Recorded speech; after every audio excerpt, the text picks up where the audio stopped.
अस्सलामुअलैकुम, welcome back to my YouTube channel. Last जो video थी वो एक्सरसाइज 1.3 की थी। उसमें जो हमारा चैप्टर नंबर 1 था, क्लास 9th की न्यू बुक है उसका कंप्लीट हो गया था। आज के हम वीडियो लेक्चर में एक्सरसाइज 2.1 जो है वो सॉल्व करेंगे। यूनिट नंबर 2 है जिसका नेम क्या है हमारे पास, लोगैरिथम। लोगैरिथम में जो एक्सरसाइज 2.1 है इसमें आपने क्या करना है, क्वेश्चन है first, right the following in scientific notation. यानी कि आपके पास कुछ नंबर्स दिए हुए हैं और आपने उनको साइंटिफिक नोटेशन में लिखना है। तो यहाँ पर देखिए फर्स्ट जो पार्ट है 0.00053407।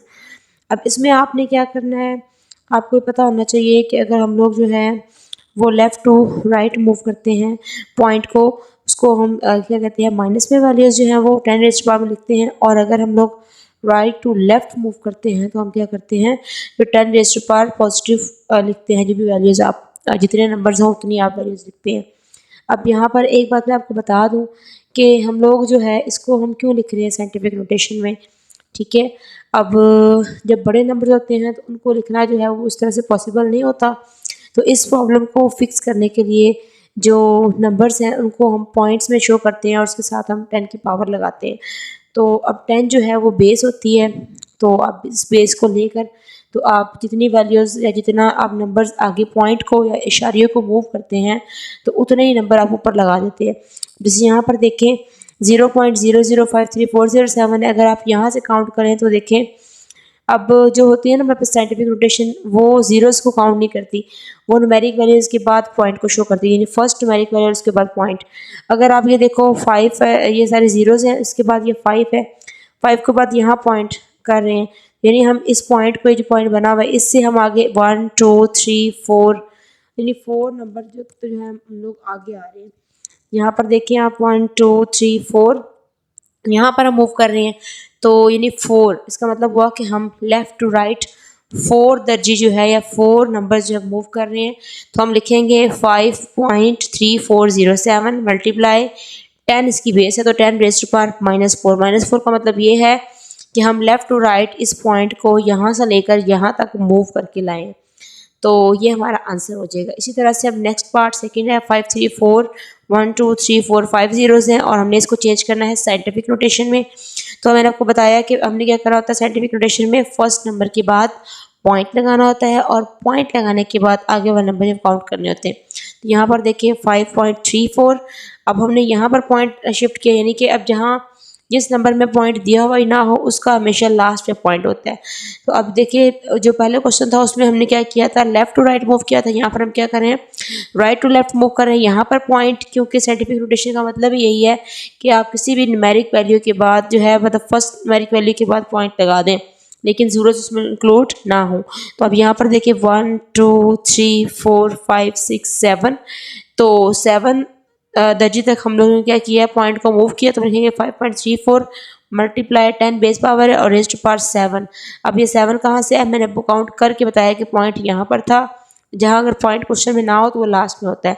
तो हमने इसको यहाँ तक मूव किया तो ऊपर क्या आ जाएगा, 10 रेज़्ड टू पावर 7 आ जाएगा। इसी तरह अब नेक्स्ट पार्ट देखिए हमारे पास जो कि है 1 2 3 4 5 6 7 8 9 10 ज़ीरोज़ हैं और आगे 1 2 है। तो हम क्या करेंगे 1.2 मल्टीप्लाई, अब हम क्या कर रहे हैं, इसमें लेफ़्ट टू राइट मूव कर रहे हैं तो पूरे 11 जो नंबर है वो मूव कर रहे हैं। तो क्या आ जाएगा 10 raised to power -11। Now we shall move on to the part number 4। अब इसमें देखें 4 में क्या है 2.5326 और अब हमने इसमें पहले से पॉइंट मौजूद है, तो इट मीन्स कि हमें ये तो पहले से साइंटिफिक नोटेशन में है, तो हमें पता है कि इसको हम आगे पीछे मूव नहीं करेंगे, तो हमारा फाइनल यही आंसर होगा। और हम 10 में इसकी बेस जो है वो शो करते होते हैं साइंटिफिक नोटेशन में। तो अब आपको पता होना चाहिए कि कौन सा ऐसा नंबर हो जिसको आप इससे मल्टीप्लाई करो तो यही आंसर है। तो डेफिनेटली आपको पता है 1 ही ऐसा नंबर है जिसको अगर हम इस नंबर से मल्टीप्लाई करते हैं तो उसका आंसर सेम टू सेम 2.5326 ही आता है। तो आपको पता होना चाहिए कोई भी अल्फ़ाबेट हो या कोई भी न्यूमेरिक वैल्यू हो, अगर उसकी पावर 0 हो तो वो 1 की इक्वल होती है। इसलिए हम यहाँ पर ये लगा देंगे कि 2.5326 multiply 10 raised to power 0। Okay, now question number 2, write the following in standard notation. अब पहले जब लिखे थे वो साइंटिफिक नोटेशन थी, अब जो है वो क्या है, स्टैंडर्ड नोटेशन है। अब यहाँ पर देखिए पहले से जो है साइंटिफिक नोटेशन में दिया हुआ है 9.067 मल्टीप्लाई 10 रेज़्ड टू पावर -5। अब आपने इसको वापस साइंटिफिक नोटेशन में चेंज करना है। तो हम क्या करेंगे, अब देखो ऊपर माइनस लगा हुआ है, इसका मतलब हुआ कि इसकी राइट इस लेफ्ट साइड पे हम लोगों ने ज़ीरोज़ जो है वो इंसर्ट करने हैं। तो यहाँ पर देखें हमने ये पॉइंट को आगे मूव करना है 5 दर्जी या 5 नंबर्स। तो ना यहाँ से देखें 1 2 3 4 5, तो हमने 5 दर्जी पॉइंट को मूव किया और आगे पॉइंट लगा दिया। यहाँ चाहे तो आप ज़ीरो भी लगा सकते हैं, वैसे भी आपको पता ही होगा कि 0 पॉइंट ही होता है, पॉइंट से पहले कुछ ना भी हो तो 0 ही होता है। अब यहाँ पर सेकंड पार्ट देखिए 5.64 मल्टीप्लाई 10 रेज़्ड टू पावर 0। अब इसमें भी आपने सेम काम करना है, वही आपने 10 को फर्ज करना है कि 10 की पावर 0 या 1, क्योंकि ये पहले से ही क्या कहते हैं स्टैंडर्ड नोटेशन में है, तो इसलिए हम इसको वैसे ही लिख देंगे। ठीक है, तो आगे देखें नेक्स्ट, उसके बाद क्वेश्चन नंबर आगे जो है 2 का 3 पार्ट है। 6.53 मल्टीप्लाई 10 रेज़्ड टू पावर -6 है। अब इसका मतलब हुआ कि आपने इस पॉइंट को आगे 6 दर्जी, एक नंबर तो ये हो गया, इसके अलावा 5 आपने आगे ज़ीरोज़ डाल देने हैं। तो देखिए यहाँ पर एक नंबर तो वही हो गया 6 वाला, 1 2 3 4 5, 5 और एक नंबर ये 6, यानी 6 के बाद आपने पॉइंट लगा देना है। नेक्स्ट है fourth part 3.1415 multiply 10 raised to power 9। अब इसमें भी आपने क्या करना है कि जो पॉइंट है इसके आगे आपने 9 नंबर्स गिनने हैं, यानी कि 9 नंबर पूरे करने हैं। अब इस पॉइंट को आपने ख़त्म करना है, तो इससे आगे देखिए 1 2 3 4, यानी आप इस पॉइंट को इधर एंड पे ले आए हो। 4 के बाद 4 नंबर ये गिनेंगे और उसके बाद 5 ज़ीरोज़ आएंगे, तो फिर यहाँ पर पॉइंट एंड पे आ जाएगा। तो आप लिखोगे 31415, उसके बाद आपने 5 ज़ीरोज़ ऐड कर दिए 1 2 3 4 5, और अब पॉइंट इसमें क्या हो गया, एंड पे हो गया। तो ये हमारे पास क्या है, स्टैंडर्ड नोटेशन में चेंज हो गया। अब जो नेक्स्ट क्वेश्चन है हमारे पास वो है क्वेश्चन नंबर 3। इसमें क्या कहा हुआ है, simplify the following by converting into the form indicated, यानी जो इसमें फॉर्म आपको दिखाएगी है आप इसको जो है उसमें दूसरी फॉर्म में जो है वो कन्वर्ट कर दें। तो अब यहाँ पर देखें, अब हम क्वेश्चन नंबर 3 का फर्स्ट पार्ट कर रहे हैं। 563.71 multiply 10 raised to power -3 multiply 2.54 multiply 10 raised to power 5। अब ये बहुत सिंपल है, इसमें आपने क्या करना है, देखें ज़रा यहाँ पर इस नंबर को आपने इस नंबर के साथ मल्टीप्लाई करना है, यानी कि 560.71 को आपने 2.54 के साथ मल्टीप्लाई करना है। और इसके बाद यहाँ पर आपके पास क्या था, ये दोनों के दो बेसिस है, यहाँ पर एक 10 रेज़्ड टू पावर -3 है, जबकि सेकंड जो है वो 10 रेज़्ड टू पावर 4 है। अब आपने क्या करना है, 10 को कॉमन लेना है और कॉमन लेने के बाद 4 में से 3 को आपने माइनस कर देना है, तो यहाँ पर क्या आ जाएगा, 1 आ जाएगा। अब इसके बाद मैंने इन दो नंबरों को मल्टीप्लाई किया तो ये आंसर आ गया। अब आपने इसको स्टैंडर्ड फॉर्म में भी चेंज करना है, उसके लिए आप क्या करोगे, फर्स्ट वैल्यू के बाद पॉइंट लेकर आओगे, तो आपने 1 2 3 3 नंबर जो है वो आगे पॉइंट को मूव करना है। यहाँ पॉइंट आ गए तो हम क्या लिखेंगे, साथ 10 रेज़्ड टू पावर 3, और ये पहले से क्या था 10 रेज़्ड टू पावर 1।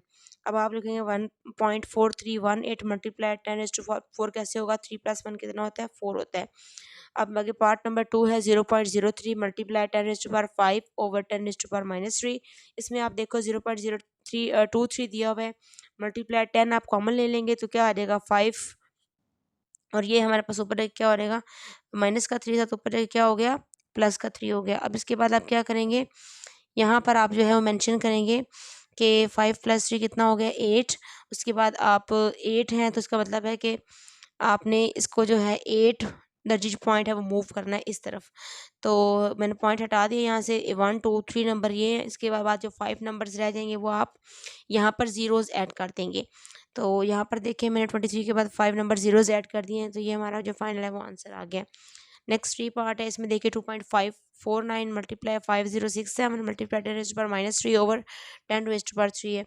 अब इसमें आपने क्या करना है, इन दो नंबरों को आपस में मल्टीप्लाई करना है, और यहाँ पर 10 रेज़्ड टू पावर 3 था और ये 3 भी ऊपर आ गया तो क्या हो गया, माइनस का 3 हो गया। अब इनको मल्टीप्लाई करने के बाद 10 रेज़्ड टू पावर कितना हो जाएगा, -6। अब उसके बाद हम क्या करेंगे, यहाँ से हम पॉइंट को मूव करेंगे 1 2 3 4 हमने मूव किया है, तो यहाँ लिखेंगे 10 raised to power 4 multiply 10 raised to power -6 है।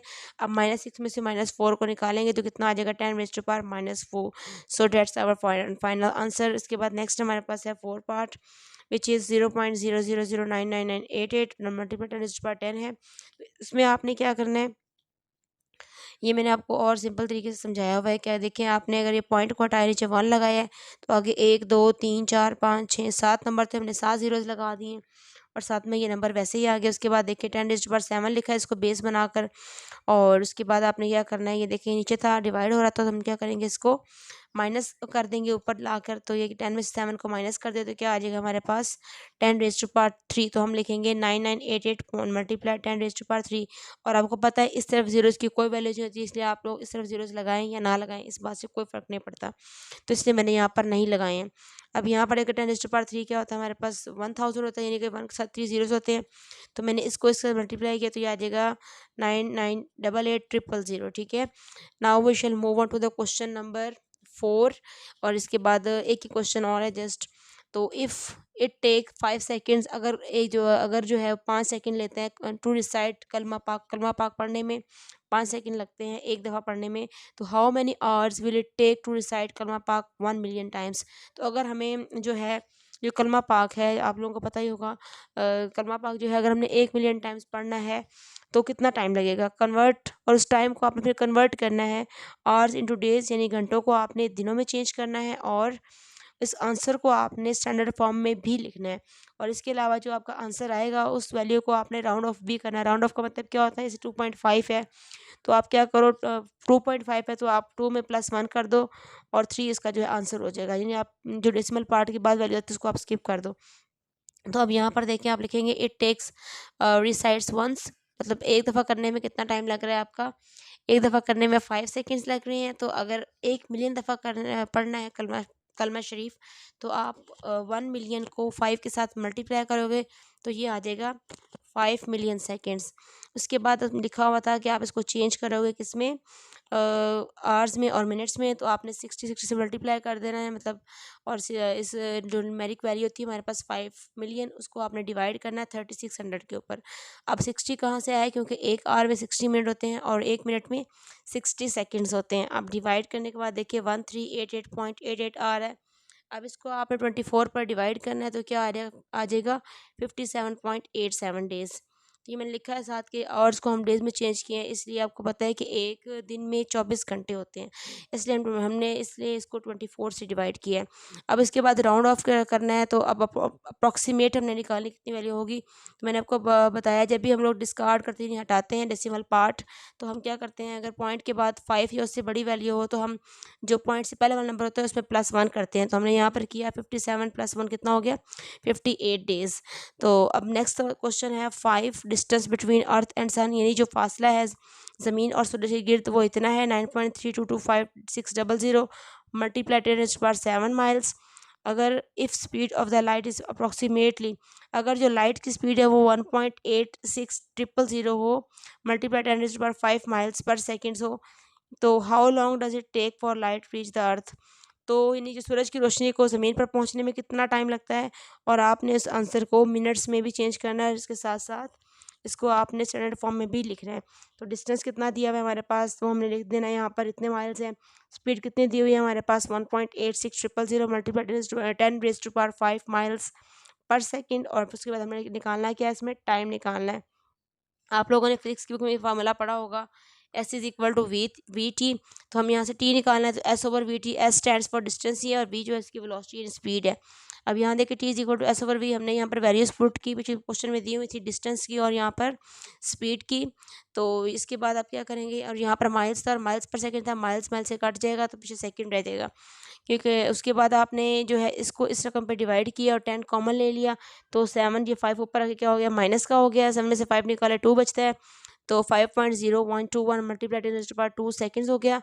अब इसको आपने क्या करना है, सेकेंड्स को मिनट्स में चेंज करना है, तो मिनट्स में चेंज करने के लिए आप उसको 60 पे डिवाइड करोगे, इस वैल्यू को आपने 60 से डिवाइड किया तो आ गया 0.0835 मल्टीप्लाई 10⁻2 मिनट्स। अब इसको आपने लिखना है स्टैंडर्ड फॉर्म में, तो आपको पता है स्टैंडर्ड फॉर्म में क्या होता है कि हम फर्स्ट न्यूमेरिक वैल्यू के बाद पॉइंट लगाते हैं, 1 2 हमने यहाँ मूव किया, 2 दर्जी मूव किया, तो इसलिए ये 2 जो है ख़त्म हो जाएगा, तो आ जाएगा 8.35 मिनट्स। आई होप आप लोगों को जो ये एक्सरसाइजें समझ आई होगी, और अगर कुछ भी आपको क्वेश्चन में डाउट है तो आप नीचे कमेंट्स में ज़रूर पूछें। Thank you so much for watching.